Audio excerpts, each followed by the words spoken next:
Hello everyone, Railgan here again, and today I want to talk to you guys about a new Allin, or for me personally, an Allin that I have not seen before, that Serral played against Goblin.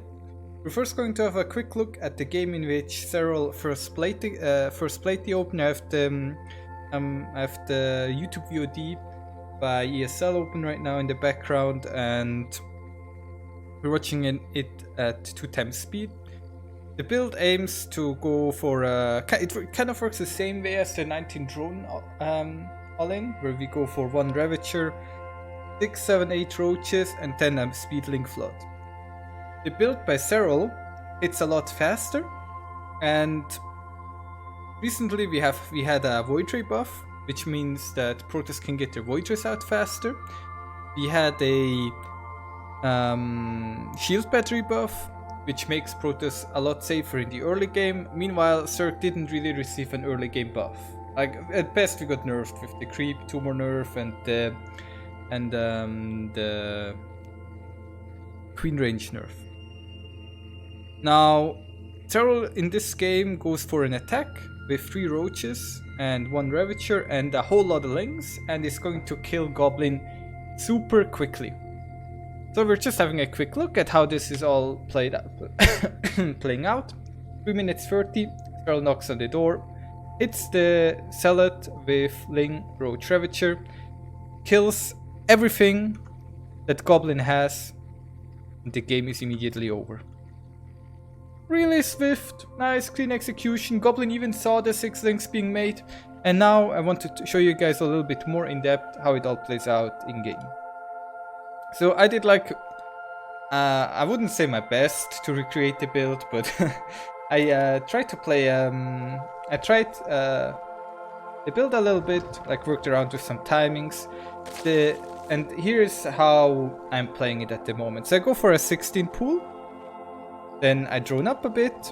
As soon as I built my 17th drone, or 18th drone total, I go for a 17 gas. Then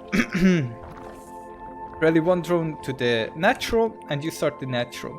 How this works out is, going to go back a little bit. Here's like how I think the timing is supposed to work. So I sent the drone down, right? Like around 1 minute, around the 1 minute mark, and I was like, well, I have to take this space because he's blocking it, right? I'm at 16 drones right now. Then the drone up, and then I was like, well, I can actually just take that base. Now check my mineral count. I'm at 20 minerals right now, taking the hatchery, and going back a little bit again. You're going to see, like, by the time I reach 300 minerals, pretty much exactly, the gas finishes. That's kind of the timing I aim for. So the way I think this build works, actually I only put 2 drones in the gas. I should have put 3 drones in the gas immediately. I was a little bit sloppy. Serral immediately puts 3 drones in the gas, and Serral goes for 16 drones, then he makes 6 lings, and then he goes for a Roach Warren, for a Queen and a Roach Warren, and then he gets Ling speed. So I'm kind of doing the same thing here. The thing is, Serral ends up with 16 drones. The difference, the way I played the build in this game is I decided to go for 17 drones immediately, because you want to end up with 16 drones. I'm not quite sure why he does that, but Serral ends up with 16 drones in the game that he played against Goblin. And I just decided to build the 17th drone that I will use to build the Roach Warren a little bit earlier, right? It's a little bit, we're getting into the technicalities here, but I think it's still important to talk about. So I built that 1 drone a little bit earlier, got 4 links out to kill the probe, and then I built my 6th, another pair of links. I was like, well, actually, I have like a little bit spare supply right now, so I built 1 additional drone. Now, what I'm not quite certain is what the point of these 6 lings actually are. In the game against the Goblin, Serral mostly used them to defend against the probe, and then he poked and prodded a little bit, as you can see right here. The thing that I don't really like about the 6 lings is I feel like it telegraphs aggression. And if a Protoss isn't super greedy, he will just put down one or 2 shield batteries, keep an adept at home until a Stalker is out, and then be fine, right? Kind of, for a little bit of time. But for some reason, Protoss players are super greedy, and Like, this guy scouts an early pool and is like, well, so like I need my adept at home. And I'm like, what? Like, he scouts the six lings at his natural wall, and then rallies the adept away. Like, I don't understand that. It's super greedy. But this is a 6.1k Protoss, like 6100 MMRs, like top 50 Europe. I would expect him to know what he's doing. Anyways, like, you keep mining gas at home after the Roach Warren, next 100 minerals, 100 gas, immediately link speed. Then Serral builds 1 Overlord, the 19 drone Allin builds 2 Overlords at the 22 supply cap, but since we're only going for 4 Roaches, we only need 1 Overlord. Then we build 4 Roaches, an additional Overlord, and then we start spamming links.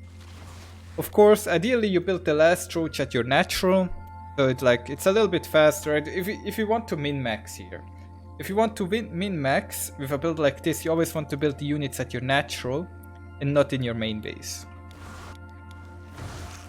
I'm taking a little bit of damage by the adept here. On the other side, let's go back a little bit. The links actually managed to pass by. So this is already a really good amount of damage, right? This is kind of a different game to how the game of Serral went. My goal in this game is to kill the pylon. Like, it's like one of the win conditions. You kill this pylon, the game is over. Then what you want to do is you want to morph the Ravager as soon as possible, because the sooner you morph the Ravager, the faster the Ravager arrives at the other side, because Ravagers are faster than Roaches without speed. So I kind of morphed it a little bit late, but I just really wanted the Roaches here ASAP to kill the pylon. And then, yeah, I mean, the guy's kinda dead. Spamming links at home, injecting if I would be able to. And it's just a really nice, quick, dirty way to all in the Protoss. If you feel like the Protoss is going over defensive, because you do have an Overlord here, right? You can always kind of abandon ship. You build the 3 or 4 Roaches, put pressure on, maybe even cancel link speed, morph some Ravagers, throw a couple Biles at the Protoss and just chill at home. Thrown up, take a third base.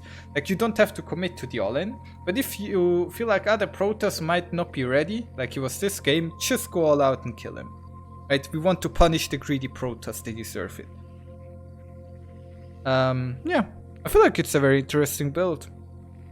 Going to go back just quickly again to like talk about the key steps.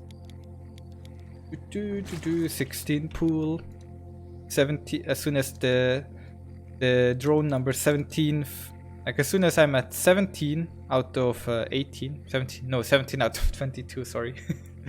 As soon as I'm at 17 out of 22 supply, I build the extractor.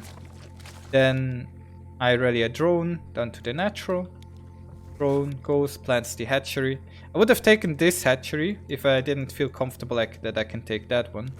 And then Serral immediately puts 3 drones into the gas. I should have done the same, but I was kind of like, I'm not gonna all in this guy. And I was like, I'm just gonna do the thing that Serral did. I did it a little bit differently, of course.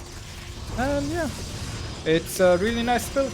I hope you enjoyed this short tutorial analysis, and I know your games are not always going to look like this. I know there's people that are going to go for Void Race and stuff like that. But there's nothing you really cannot stop, even if he goes for Void Race. As long as you can kill his workers, just start spamming queens on 2 bases. If you scout anything weird, he will most likely die. And collect your MMR, boys. You deserve it. You play a hard race.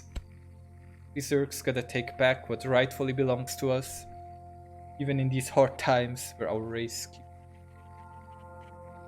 Stay strong, brothers.